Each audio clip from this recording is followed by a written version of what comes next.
A cowboy took in his neighbor's abandoned mail-order bride and discovered true love in his cabin.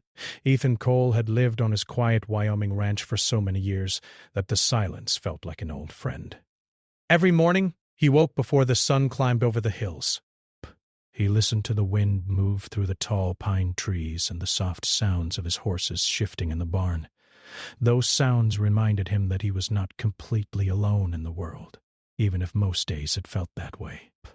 His small wooden cabin sat at the edge of a wide open field. Beyond it, rolling land stretched toward the mountains, painted in shades of brown and gold. It was a beautiful place, but it was also lonely. Ethan had chosen this life on purpose. After losing his parents and younger brother years ago, he found comfort in being by himself. People came with expectations, questions, and pain he didn't want to face.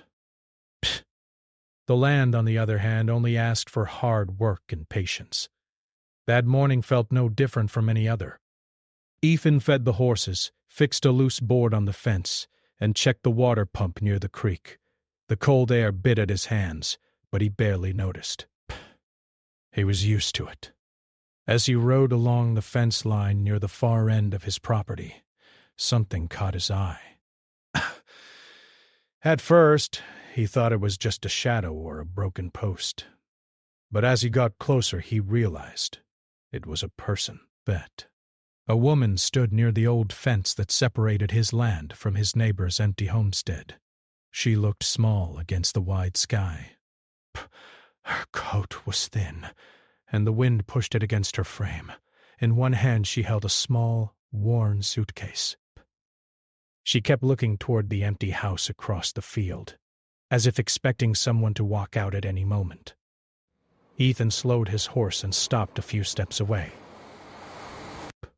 He hadn't seen anyone come through this area in weeks. His neighbor, Thomas Reed, had left town suddenly, leaving behind an empty house and a lot of unanswered questions. "Miss?" Ethan called out, keeping his voice calm and gentle.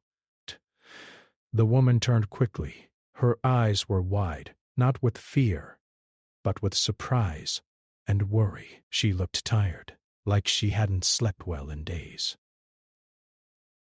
"My name is Clara," she said after a moment. Her voice was soft but steady. "I was supposed to meet my husband here." The word husband made Ethan's chest tighten. He already knew what this meant. He dismounted from his horse and took a few steps closer, careful not to make her uncomfortable. "I think there's been a mistake," he said. "The man who lived there, he left weeks ago." Clara's grip on her suitcase tightened. She looked back at the empty house, then down at the ground.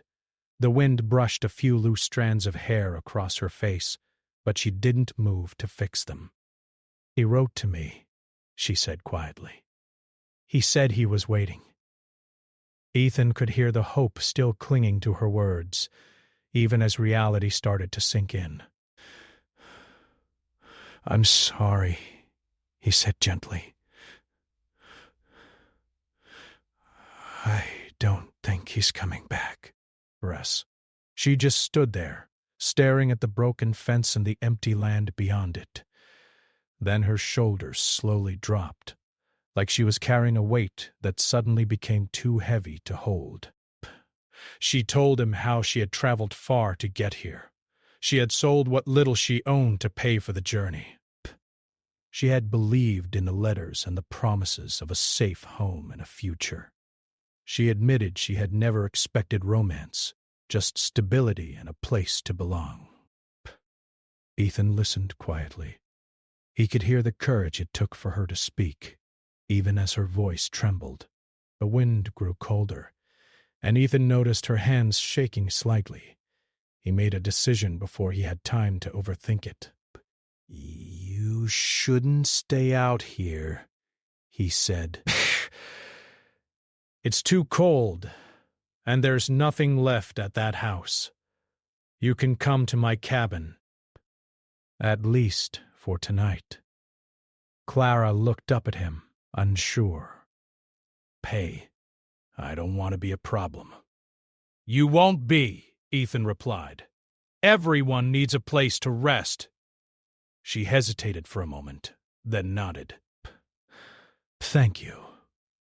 They walked back toward his cabin, Ethan leading his horse and Clara following beside him. The silence between them felt different now. It wasn't empty. It was full of unspoken questions and the strange feeling that something important had just begun.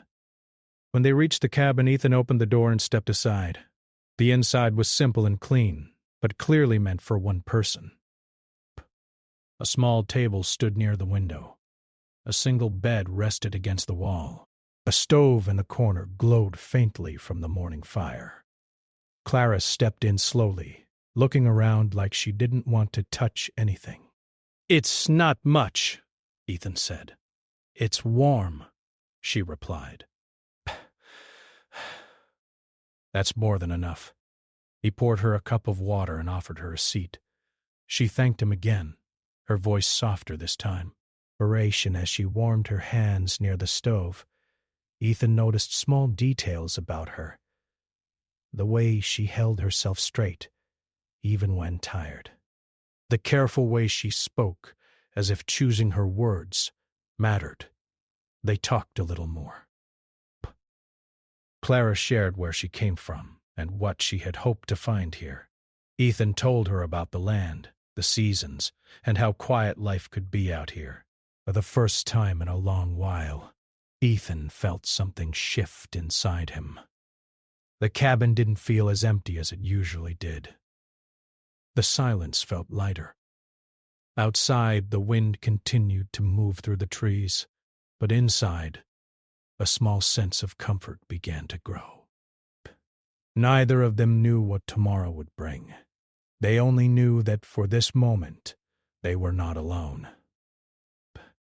The next morning, Ethan woke before the sun as he always did. For a few seconds, everything felt normal. Then he remembered that someone else was in the cabin. The quiet was different now. Not empty, but shared. He sat up slowly and looked toward the chair near the stove. Bah! Clara was still asleep there, wrapped in a blanket he had given her the night before. Her suitcase rested beside her like a loyal friend. Narration. The fire had burned low, leaving only a soft orange glow. Ethan moved carefully so he wouldn't wake her. He stepped outside, took in a deep breath of the cold morning air, and started his usual chores. The horses greeted him with gentle sounds, and the sky slowly turned from dark blue to soft pink, embarrassing. When he returned to the cabin with a bucket of water, Clara was awake. She stood near the table, smoothing her hair with her hands. Rasp. I hope I didn't sleep too long, she said quickly. You didn't, Ethan replied. I'm always up early. She smiled a little. I noticed. Ethan set the water down, and for a moment they both stood there, unsure of what to say. Then Clara spoke. I can help, she said. With whatever you need. I don't want to just sit around. Ethan wasn't used to anyone offering help. He almost said no out of habit, but something in her face told him she needed to feel useful. All right, he said. You can start by feeding the chickens. I'll show you how. Clara followed him outside, pulling her coat tighter around her.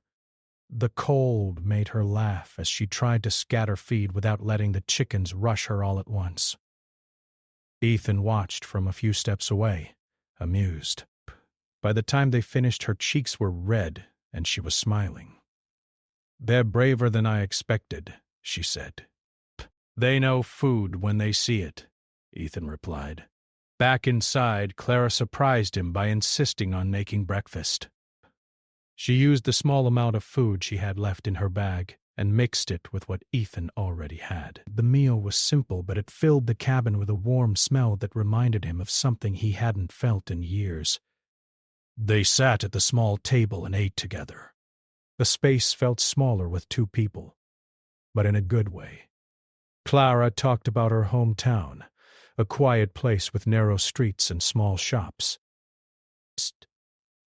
She told stories about helping her mother in the kitchen and walking by the river in the evenings. Ethan listened more than he spoke. He wasn't used to sharing his life, but he found himself telling her about the land, how the seasons changed everything, how winter could be harsh but also peaceful. As the days passed, Clara settled into a gentle routine. Breaths. She helped patch up a torn curtain, swept the floor, and even tried her hand at mending a fence. Her first attempt was crooked, and she laughed at herself when Ethan pointed it out. "I'm learning," she said proudly. He nodded. That's what matters. In the afternoons, they sometimes sat on the porch. Clara would ask questions about the mountains, the animals, and the old stories of the town nearby. Ethan answered as best he could. One day he brought out a saddle and told her he could teach her how to ride. Her eyes widened. "I've never been on a horse before." "Everyone starts somewhere," he said. Back. She was nervous at first, holding onto the saddle tightly. The horse moved slowly, and Ethan walked beside them, ready to help if she slipped. After a few rounds, Clara started to relax. She laughed when the horse tossed its head, and for the first time Ethan saw a carefree side of her. "You look like you're enjoying it," he said. "I am," she replied. "I didn't think I would." Ethan realized he felt something too. Watching her find small moments of joy made something warm stir in his chest. It was a feeling he hadn't allowed himself to have in a long time. That evening, as the sun dipped behind the hills, Clara grew quiet. "Ethan," she said softly, "I don't know what I'm going to do next." He looked at her, really looked at her. The strength she showed every day didn't hide the uncertainty in her eyes. "You don't have to decide right now," he said. "You're safe here, Bruce. You can take your time." She nodded, but he could tell the worry didn't fully leave her. That night, after she went to sleep, Ethan sat by the fire. He thought about how his life had been the same for years. Quiet, steady, predictable. Now, everything felt different. He wasn't sure what the future would bring. But he knew one thing. He didn't want the cabin to feel empty again. And for the first time he allowed himself to hope that maybe, just maybe, this stranger who had walked into his life by chance was meant to stay longer than either of them had planned. The next few days passed quietly, almost peacefully. The wind softened, and the sky stayed clear and bright. Clara moved around the cabin as if she had always belonged there. She hummed while sweeping the floor. She lined up Ethan's boots near the door. Small touches that made the place feel warm instead of lonely. Ethan noticed everything, even if he didn't say it out loud. One morning, Clara asked if she could go with him into town. She wanted to buy a few small things and see the place she had only heard about. "Of course," Ethan said, "but it's not far." They rode together on his horse, moving slowly down the dirt road that led toward the small town. Clara held onto the saddle carefully, still getting used to the movement. As they got closer, she saw the wooden buildings, the general store, and the quiet streets. "It's smaller than I imagined," she said. "Most people say that," Ethan replied with a small smile. They stopped near the store. Ethan tied the horse and helped Clara down. She smoothed her coat and took a deep breath before stepping inside. Breath. The store smelled like grain, wood, and soap. A few townspeople looked up when they entered. Some nodded at Ethan. Others glanced at Clara with curiosity but didn't say anything. Clara walked slowly through the aisles, choosing a bar of soap, a piece of cloth, and a small notebook, bare. She held them carefully, like they were treasures. Ethan stood near the counter, talking quietly with the store owner about the weather and the coming season. That's when the door opened again. A tall man stepped inside. His coat was dusty, and his face looked sharp and restless.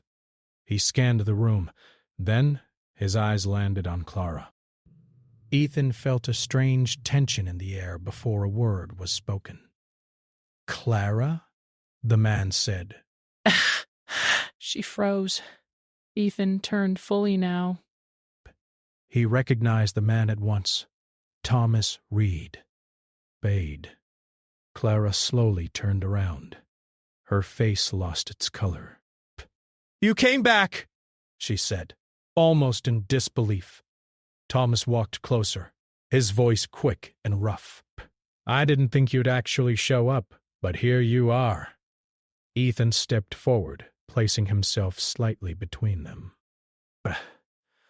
"What do you want, Thomas?" Thomas looked at him and laughed lightly. "I want what's mine." Clara's hands trembled. "I'm not something you can own," she said. Thomas ignored her and looked at Ethan. "You had no right to take her in." Ethan kept his voice calm. "You left her alone. Psst. She had nowhere to go." The store grew quiet. Everyone could feel the tension building. "I had my reasons," Thomas snapped. "What reasons?" Clara asked. "You never wrote. You never came back." Thomas looked away for a moment, then shrugged. Things didn't work out. Ethan had heard enough. "She doesn't owe you anything." Thomas stepped closer, pointing a finger. "You think you can just step in and play the hero?" Ethan didn't raise his voice. "I think people deserve to be treated with respect." The store owner cleared his throat. "Maybe you should take this outside." But before anyone could move, the sheriff walked in. He took one look at Thomas and sighed. "Back again?" the sheriff said. "I thought you were gone for good." Thomas muttered something under his breath. The sheriff turned to Clara. "Is he bothering you?" She hesitated, then nodded. Yes, that was enough. The sheriff told Thomas to leave town. He reminded him of his unpaid debts and broken promises. Thomas tried to argue, but the townspeople backed the sheriff. With one last angry look at Ethan and Clara, Thomas turned and walked out. The door closed behind him, and the air felt lighter. Clara let out a breath she didn't realize she was holding. Ethan gently touched her arm. "Are you okay?" She nodded, but her eyes were wet. I thought I was strong, but seeing him again, it brought everything back." They left the store and rode back to the cabin in silence. That evening, the sky turned orange and pink as the sun set. Ethan lit the fire, and Clara sat near it, staring into the flames. "I feel foolish," she said quietly, "for believing in something that wasn't real." Ethan sat beside her. "You believed in the idea of a better life. There's nothing foolish about that, Beth." She looked at him. "What if I make another mistake?" "You will," he said gently. "We all do. But that doesn't mean you stop trying." She smiled faintly. You make it sound simple. It's not, he admitted, but it's worth it. They sat together in silence, the fire crackling softly. That night, Clara didn't sleep much. She thought about her past, her journey and the road ahead. But, for the first time, she didn't feel completely lost. Ethan stayed awake too. Rasp. He listened to the quiet sounds of the cabin and thought about how close he came to losing the calm he had grown to care about. He realized something important. Clara wasn't just a guest anymore. She had become part of his life. But the days after Thomas left town felt quieter than before, but in a different way. It wasn't the peaceful kind of quiet Ethan had grown used to. It was the kind that made both of them think too much. Clara tried to keep herself busy. She swept the cabin twice a day, even when it didn't need it. Bed. She washed the same cup and plate over and over. She walked outside and stared at the mountains like she was looking for answers in the distance. But he didn't push. He knew that sometimes people needed space to sort through their thoughts. One afternoon, as the sun hung low in the sky, Clara sat on the porch steps, holding her small notebook. She had started writing in it since the trip to town. Ethan had seen her scribbling late at night by the fire. He walked over and sat beside her, leaving a little space between them. "What are you writing?" he asked. "Just thoughts," she said. "Breath. Things I don't know how to say out loud." He nodded. "That's fair." They watched a bird land on the fence and fly away again. The moment felt calm, but also heavy. "Ethan," Clara said after a while, "I need to talk to you about something."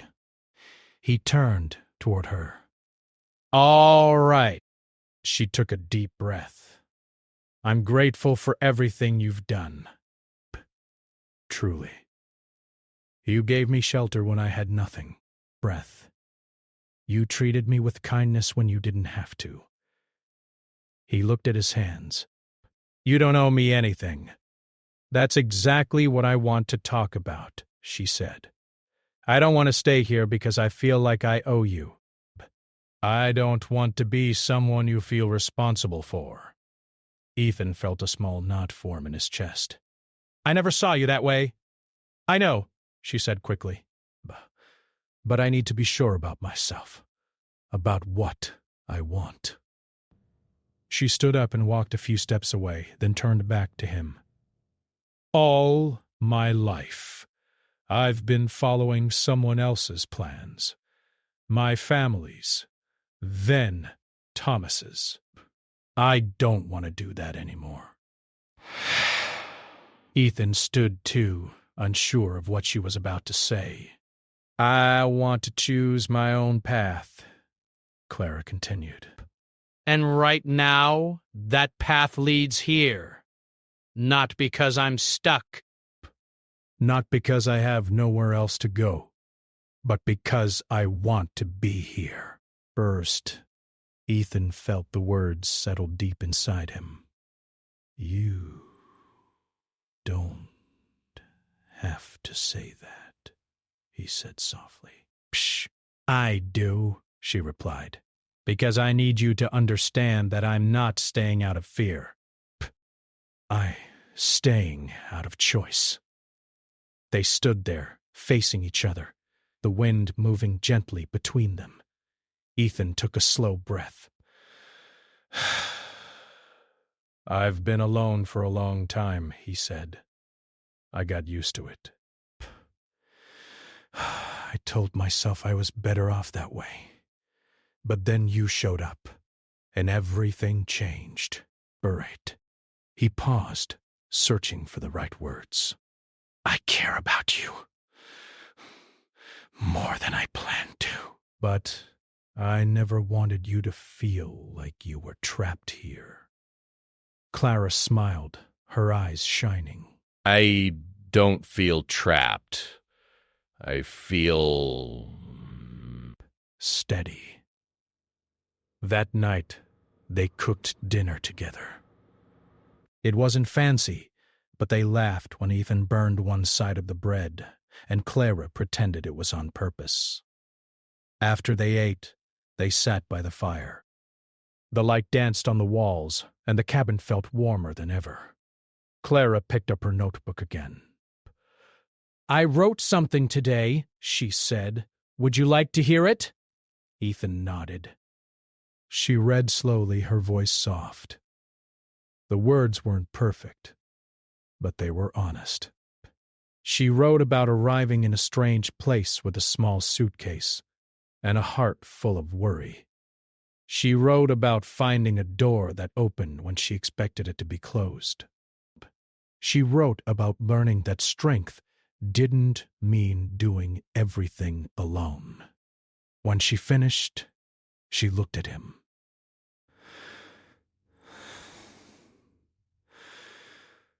"That door was yours." Ethan swallowed. "I think you gave me something too."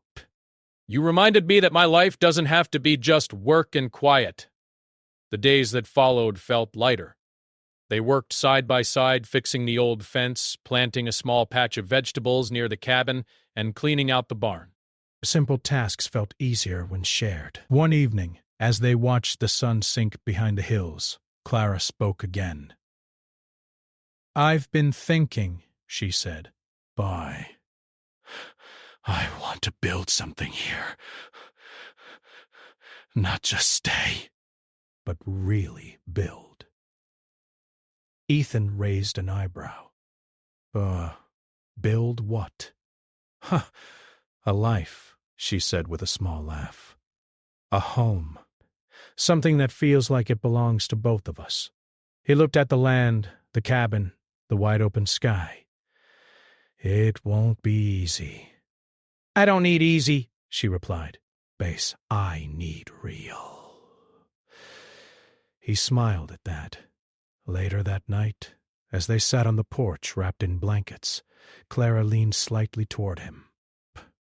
Not enough to cross a line, but enough to show trust. Ethan felt his heart beat faster, but he stayed still. He wanted everything between them to happen slowly, naturally. The stars filled the sky, brighter than Clara had ever seen. "Where I'm from," she said, "you can't see them like this." Ethan looked up. "Out here, you see everything." She nodded. "I like that." As the cold grew stronger, they went back inside. "Ethan," she said, "thank you for letting me be more than just someone you helped." He met her eyes. "Thank you for choosing to stay." They went to their separate sleeping spots, but neither of them fell asleep right away. Clara lay awake, thinking about the future. For the first time in her life, it didn't feel like a road someone else had drawn for her. It felt like a blank page, waiting for her to write on it. Ethan stared at the ceiling, listening to the quiet sounds of the cabin. He felt something he hadn't felt in years. Not the kind that came from wishing things would be different, but the kind that came from building something new, one day at a time. Outside, the wind moved through the trees, steady and calm. Inside, two people who had once felt lost were beginning to find their way forward together. Spring arrived slowly, like it was testing the land to see if it was truly welcomed. The snow melted in thin lines along the hills. The creek near the cabin began to flow again, soft and clear.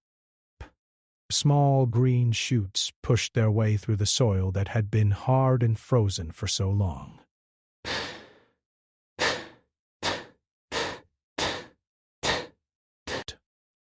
Each morning she stepped outside and breathed in the fresh air.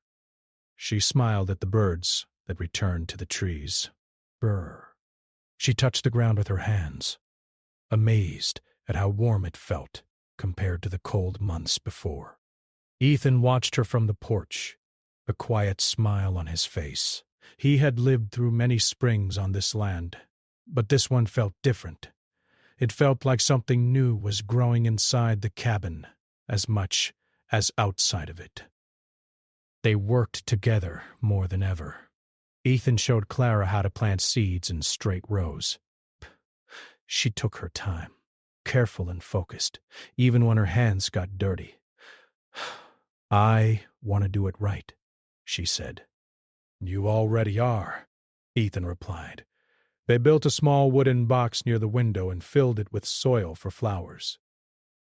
Brask, Clara chose bright colors, saying she wanted the cabin to look happy from the outside, not just warm on the inside.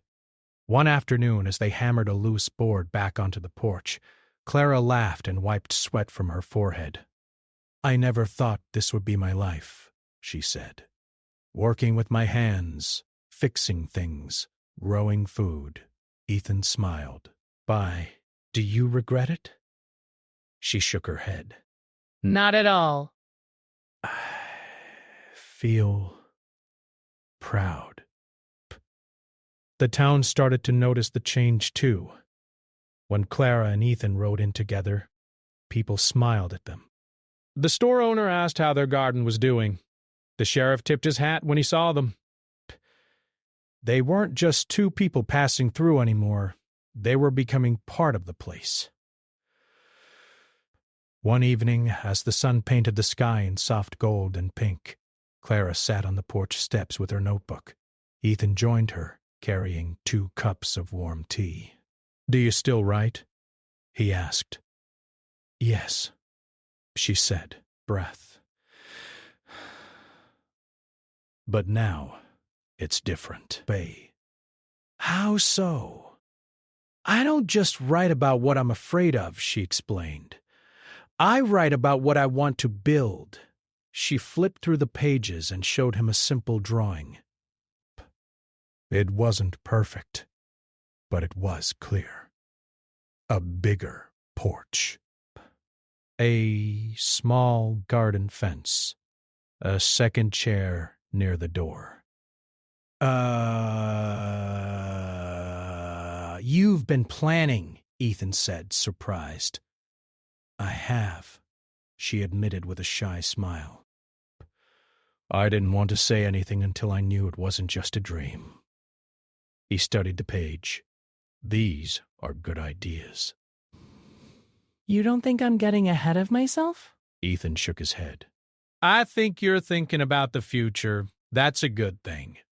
They sat quietly, watching the sun disappear behind the hills. Later that night, a storm rolled in. Rain tapped gently on the roof. Thunder rumbled far away. Clara woke up and sat up in her bed, listening. "Best," Ethan noticed and came to check on her. "I'm not scared," she said quickly. It just reminds me of home." He sat down on the chair nearby. "Did you get storms like this there?" Yes, she said. "My mother used to say the sky was just cleaning itself." Ethan smiled. "I like that." They listened together until the rain softened and the night grew quiet again. Days turned into weeks. The garden began to show signs of life. Protected, tiny leaves appeared. Flowers started to bloom near the window. Clara took care of them like they were something precious. "They're like us," she said one morning. "They needed time and care to grow." Ethan looked at her. "I think you're right." One afternoon, Ethan rode into town alone. When he came back, he carried a small bundle wrapped in cloth. "What's that?" Clara asked. He handed it to her. "Open it." Inside was a simple wooden sign. It wasn't fancy, but the words were carved carefully. Coal cabin. Clara touched the letters with her fingers. "You made this." I had some help at the workshop in town, he admitted. Bow. I thought it might be nice to put something by the road. She looked up at him, her eyes bright. It is nice. It feels official.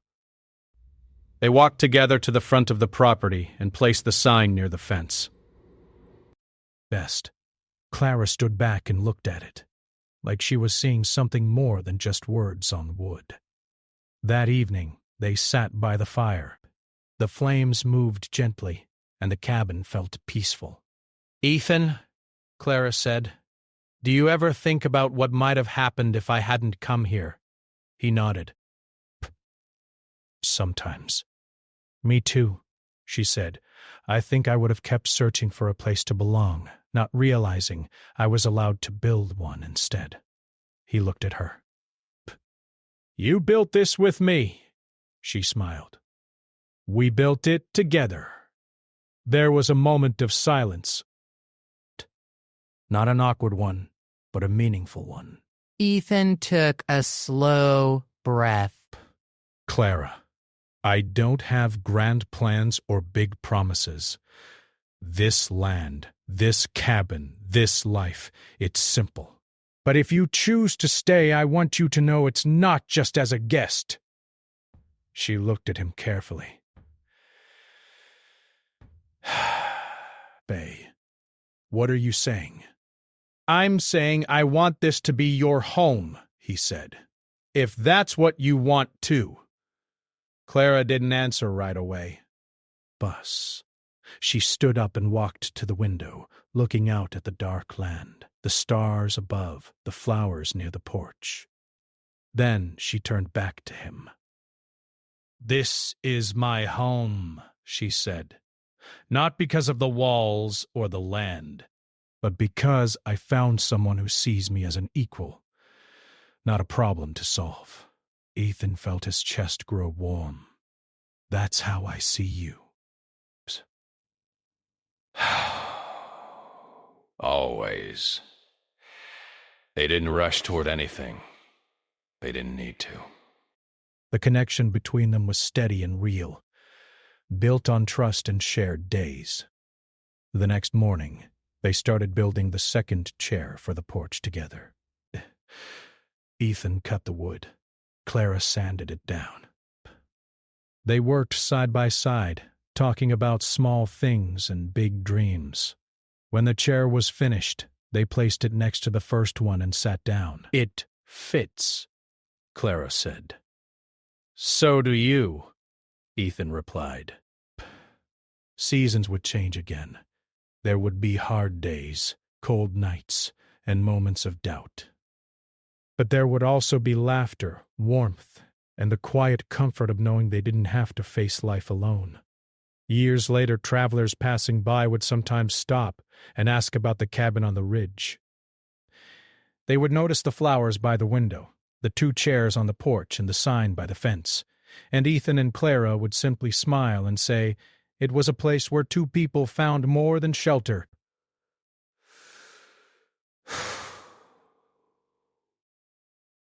They found a life.